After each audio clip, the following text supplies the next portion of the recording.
Hello everyone, welcome back to our channel. In this video today I'm going to show you how to use paysafecard on iPhone.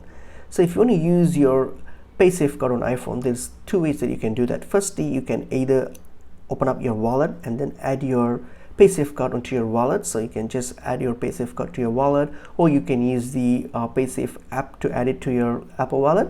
So once you have added to your wallet, then you can simply use your wallet or your Apple Pay to just make the payments. So in that way you can use your paysafecard on iPhone. Or if that doesn't work because since it's a prepaid payment, so it might not accept, your wallet might not accept the card. If in that case, that what you can do, you can simply purchase an iTunes gift card digitally or physically by using your paysafecard. So you can pay for your iTunes card using your paysafecard.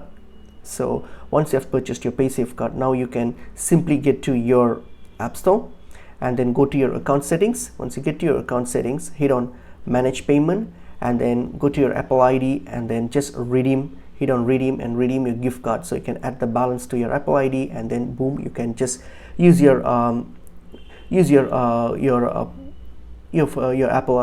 balance on your Apple balance on your App Store or any other means on your iPhone. So that's pretty much it is. Hope this video is helpful. I will see you in another video. Thank you.